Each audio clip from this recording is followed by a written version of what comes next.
Mungkin tuan-tuan dan puan-puan juga pernah baca berita. Saya harap tuan-tuan dan puan-puan pernah baca. Berita yang di mana dia adakan, tak silap saya tahun lepas ataupun 2 tahun lepas, iaitu mereka mengadakan perjumpaan untuk para ateis. Iaitu mereka yang dah murtad jadi ateis. Ateis adalah mereka yang tak percaya kepada Tuhan. Mereka buat perjumpaan. Dan untuk makluman tuan-tuan dan puan-puan, saya tak akan bagi tahu dari mana saya dapat berita ini, tapi insya-Allah kalau minta bukti, saya ada bukti. Dan yang dah dengar ceramah saya ataupun baca penulisan saya di Facebook dan sebagainya akan tahu, insya-Allah kami di MRM tak akan bercakap sesuatu tanpa bukti dan rujukannya. Sebab ada benda saya tak boleh bagi tahu. Saya cuma boleh bagi tahu secara gambaran kasar. Sebab itu tuan-tuan dan puan-puan, orang yang nak buat laporan polis ke atas kami pun kata kami buat ini, hina mereka dan sebagainya. Alhamdulillah, polis datang siasat. Dan bila ditunjukkan rujukan kami, kitab kami, polis pun kata, ada. Maksudnya, kami kena pastikan apa jua yang kami cakap ada rujukan yang sahih. Jangan kata saya rasa, no way. Sebab itu tadi kalau tuan-tuan dan puan-puan perasan, saya bagi exact number. Macam mana saya dapat 863? Kenapa tak 864? Tak boleh kurang, tak boleh lebih. Sebab itu yang dilaporkan. Itu dalam Hansard. Itu dalam parlimen. Semuanya ada rujukan. Tak boleh cakap-cakap begitu saja tuan-tuan dan puan-puan. Tuan-tuan dan puan-puan, perjumpaan etis itu,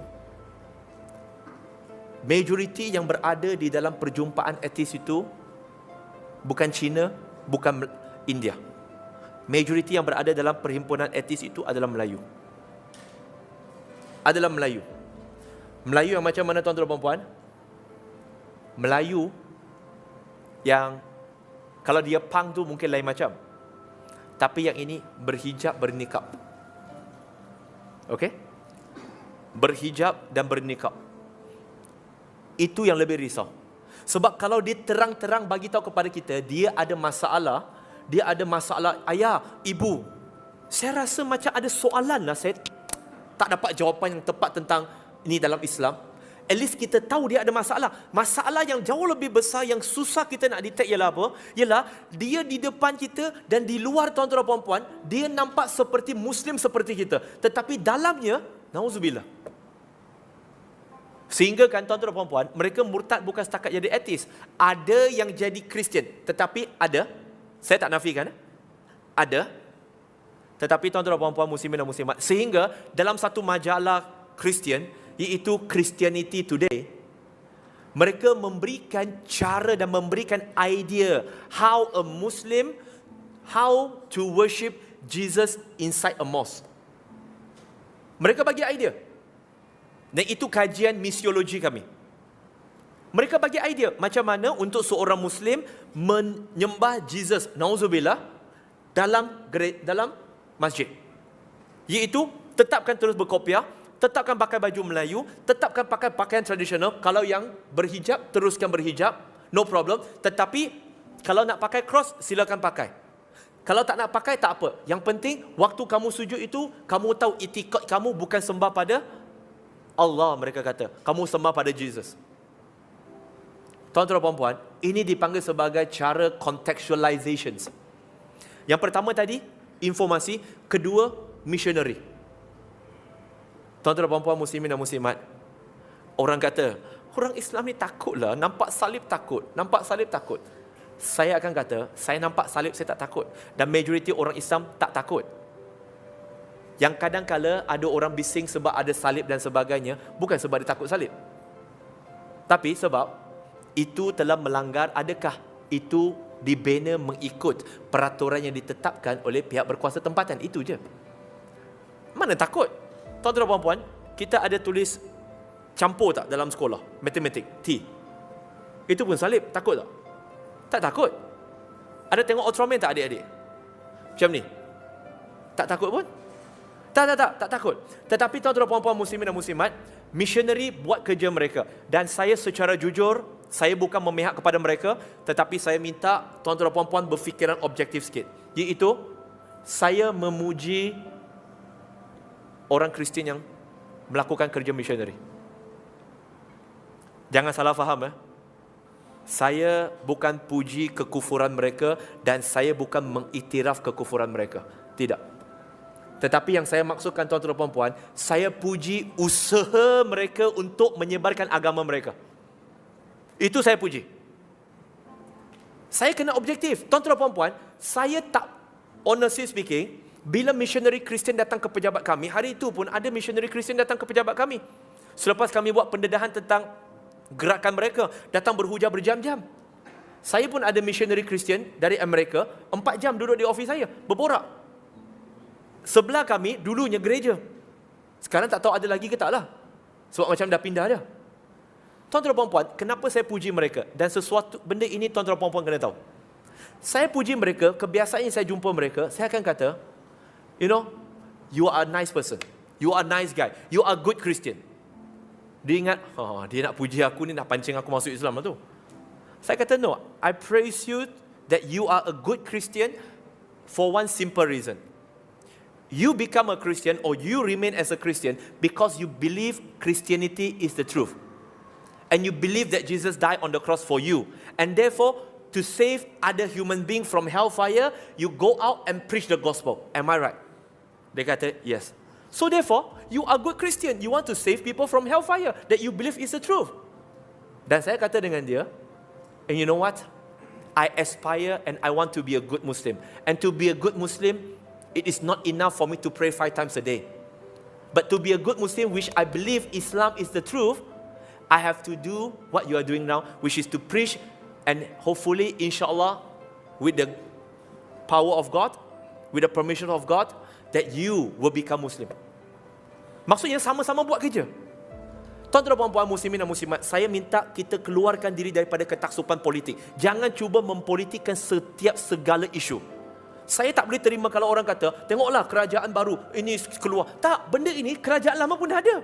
Yang tadi statistik tu 135 orang dibenarkan murtad, itu dalam kerajaan BN, bukan dalam kerajaan baru. So, just be objektif. Jangan ingat, LGBT ni semakin banyak. No, zaman dulu pun dah ada. Sama ada kita sedar ke tak sedar, itu je. Sebab itu tuan-tuan dan puan-puan, nak sokong, silakan. Tetapi just be objektif. Orang Kristian, mereka nak buat kerja agenda agama mereka. Kita pun ada agenda tapi kita tak buat. Dan kena tahu juga tuan-tuan dan puan-puan, sokongan daripada missionary Kristian untuk mereka gerakkan kerja mereka terancang. Mereka mungkin banyak dinominasi. Sebab itu tuan-tuan dan puan-puan, mungkin di kawasan Ampang, pergi ke Ampang tu, dekat depan, ada gereja apa? Korea. Di tempat saya, setapak, ada gereja Korea. Kawasan ni adalah kawasan tumpuan Korea. Taman Nirwana, Taman Dagang, itu kawasan Kristian dari Korea. Mereka datang ke sini. Dan itu bukan satu kebetulan tuan-tuan dan puan-puan. Bukan satu kebetulan. Korea yang dulunya merupakan sebuah negara majoriti Buddha, hari ini telah diambil alih oleh Kristian pelbagai denominasi. Malahan menjelang 2030, lebih kurang 100 tahun dari sekarang, kita ada wawasan 2020. Dan mereka ada Vision 2030. Iaitu mereka berhasrat untuk menghantar 100,000 missionary Kristian ke seluruh dunia.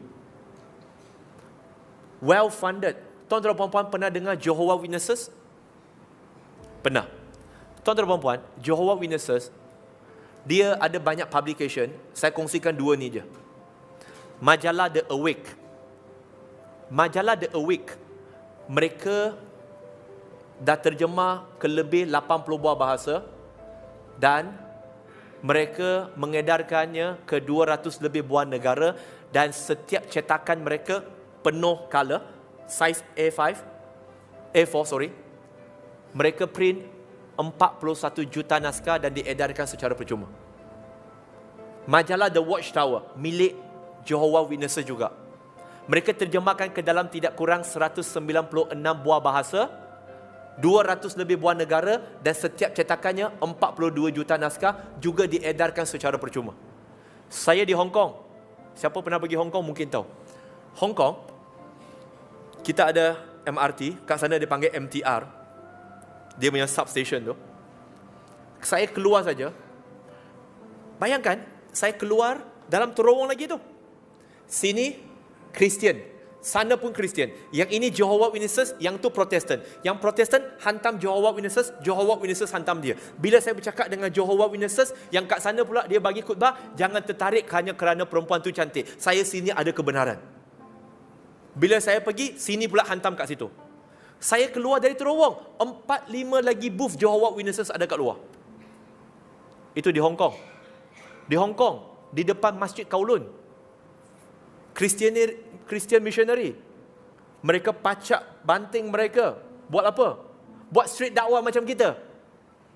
Mereka bukan letak Jesus. Mereka letak apa? Allah says in the Quran. Isa say. Untuk menarik perhatian. Sebab di Hong Kong, negara open.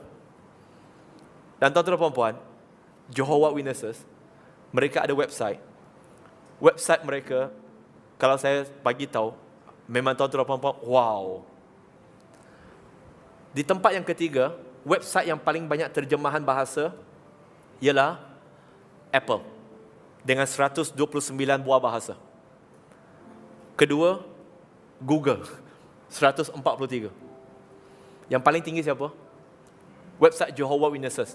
Bukan 200, bukan 300, bukan 400, bukan 500. 943 bahasa dan dialek. Sebulan, capaian dia berapa juta? Sebulan, capaian dia, visitor ke website dia, 123 juta orang.